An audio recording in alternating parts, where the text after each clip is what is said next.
Welcome back to another edition of Who Wants to Be a Mathematician. I'm your host, Mr. Hill, coming at you with the second part, part 2 of applications of triangles. So if you didn't look at first part, go back. There's another video, so check this one out. So we're going to start off this video with an example that you should do. So pause the video, take a second, look at this problem, try to figure out, work through both of them, A and B, and come on back after you've done that. So pause me if you haven't paused me by now. You should have, because I'm diving right into the circus tent. So here we go. The circus has arrived. Needs to put a main tent on brown field. The side is 40 feet above the ground. That's crazy. 40 feet up. Do you know how tall that is? That's like 5 stories. Each story is about 8 feet. I guess it's more like 4 stories because not only do they have, I don't know, joists and all the stuff that they need to put floors up. So 8 feet for the height of a floor, and then I guess you could say another 2 feet for... Anyways, so the rope is tied from the side of the tent to a stake in the ground. If the angle that the rope makes with the level ground is 50 degrees, how long is the rope? So level ground is down here. The rope and the level ground make an angle of 50 degrees. So if we draw our triangle a little bit bigger and nicer, we got, this is 40, what is this? This is 40 feet, and this is going to be 50 degrees. We're looking for x. How they're related, this is our opposite side, this is our hypotenuse. So we know sine of 50 is equal to 40 over x. So doing some algebra, we get x times sine of 50 is equal to 40. X is equal to 40 divided by sine of 50.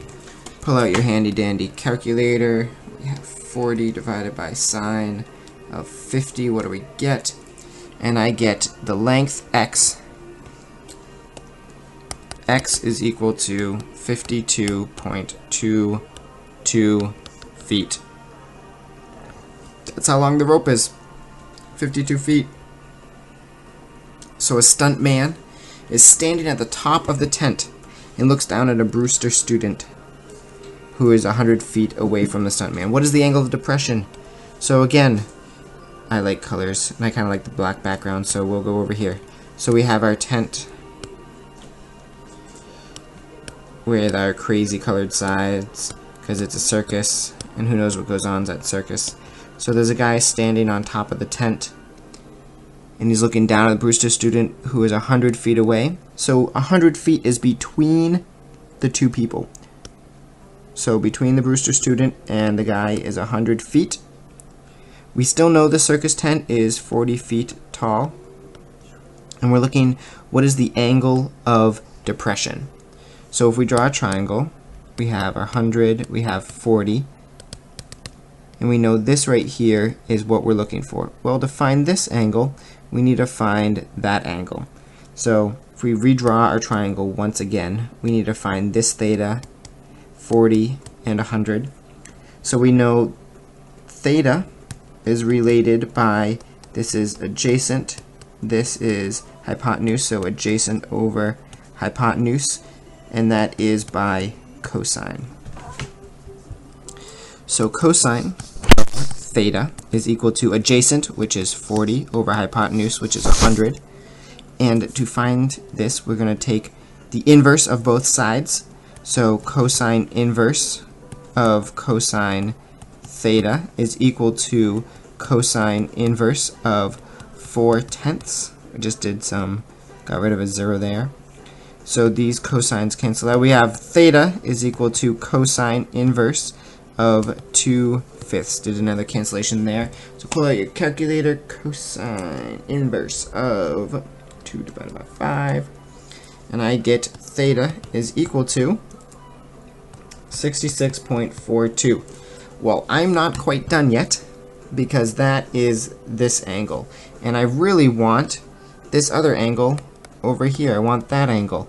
So what do we know? We know that 90 minus our 66.42 is going to give us what we want. So if we do this math out, we have 20 gives us 8, so this would be 23.5 23.58. The angle of depression is 23.58 degrees. Bada bing, bada boom, and you're done. Let's look at something else.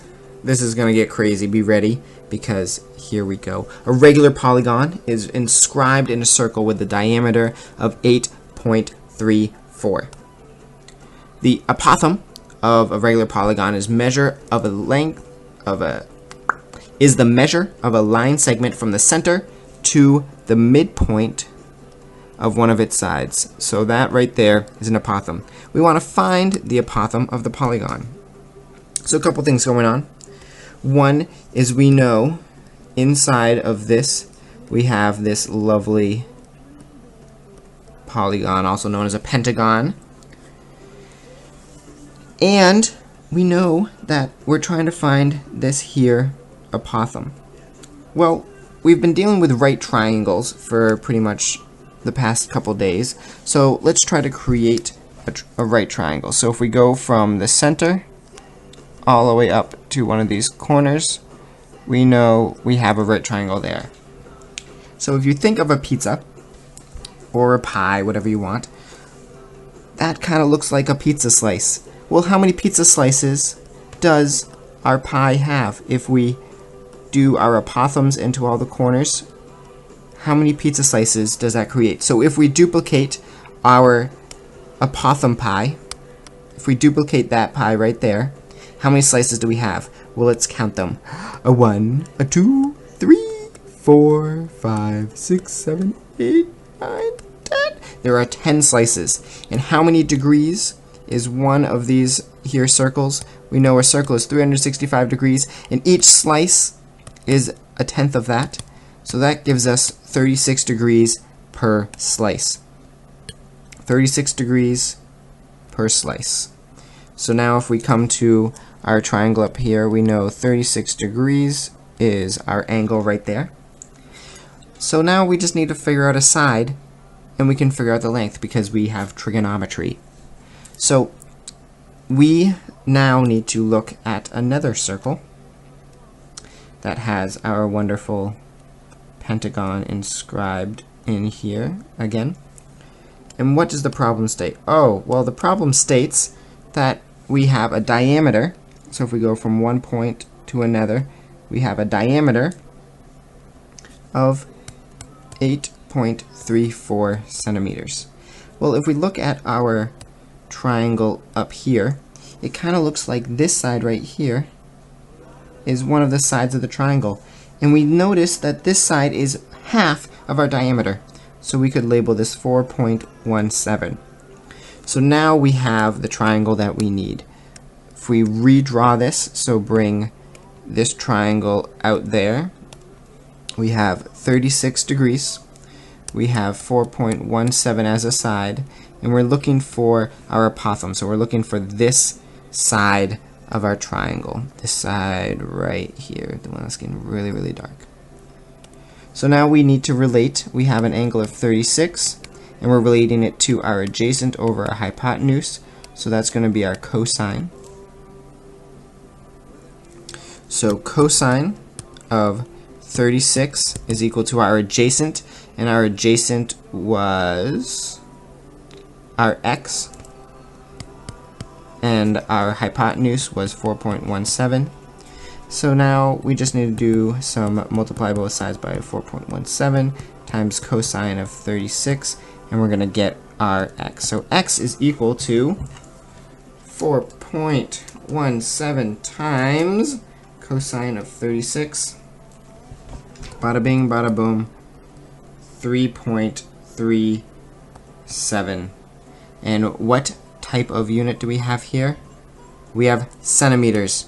Notice the centimeters. Make sure you add that in. Centimeters.